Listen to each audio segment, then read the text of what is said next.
یہ ابدرا حیا کے خلاف سوال پوچھا ہے عمر صاحب نے انڈیا سے۔ آج کل نوجوانوں میں کچھ عادت ہے، آپ کو پتہ ہے کہ وہ اپنی خواہش کو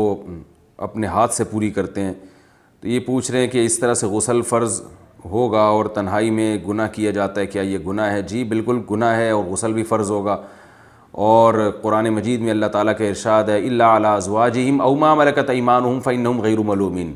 اپنی خواہش صرف بیوی کے ذریعے پوری کر سکتے ہو، اس کے علاوہ کوئی راستہ اسلام میں حلال نہیں ہے۔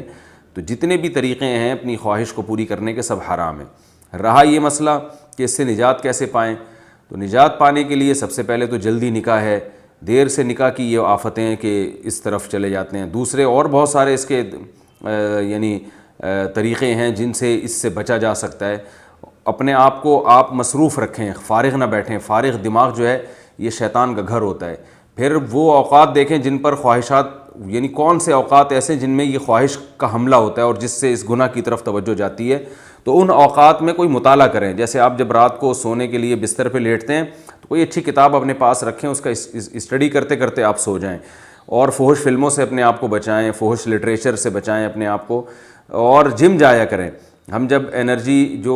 ہم جب خوراک کھاتے ہیں تو اس سے جو انرجی بنتی ہے، وہ انرجی اگر ہماری اچھے کاموں میں یوٹیلائز ہوگی تو برے کاموں سے ہم بچ جائیں گے۔ تو جم جانے والے، ایکسرسائز کرنے والے لوگ، ان کی انرجی صحیح جگہ یوز ہو رہی ہوتی ہے، تو دو طرح سے ان کو پھر ان برائیوں سے بچنے کی توفیق ملتی ہے۔ ایک تو اس لیے کہ انرجی صحیح جگہ یوز ہو گئی، دوسرا یہ کہ جب وہ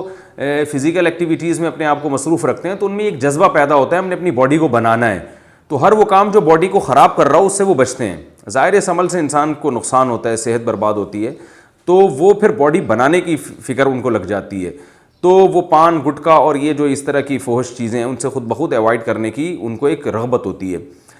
تو یہ سارے کام کرنے، اس طرح کسی اچھے سائیکیٹرک کو دکھائیں، وہ بھی جو ہے وہ اس سے کہیں کہ میں نے یہ برائی چھوڑنی ہے، کیونکہ بعض نفسیاتی ڈاکٹر الٹا اور اس برائی میں ڈال دیتے ہیں۔ تو ایسا ڈاکٹر جو اس کو برا سمجھتا ہو، اس سے کہیں کہ بھئی میں نے یہ برائی چھوڑنی ہے، تو نفسیاتی ڈاکٹر بھی کچھ ایسی ٹرکس بتاتے ہیں جن سے یہ بیماری چھوٹ جاتی ہے۔ اور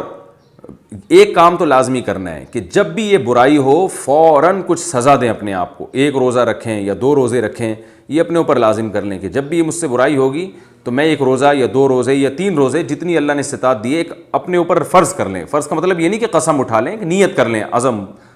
پختہ نیت کریں کہ جب بھی یہ برائی ہوگی میں سزا کے طور پر 1 روزہ یا 2 روزے یا 3 روزے، جو بھی آپ بہتر سمجھیں وہ آپ اپنے اوپر، اتنا کہ آپ کو سزا ملے، اور سزا اتنی زیادہ بھی نہ ہو کہ وہ سزا ہی نہ دی جا رہی ہو۔ آپ نے 20 روزے کی کہہ لیا تو 20 روزے نہیں رکھے جا رہے اب آپ سے، تو سزا اتنی ہونی چاہیے کہ اس میں سزا کا عنصر بھی ہو، یعنی نفس کو تکلیف بھی ہو، اور اتنی بھی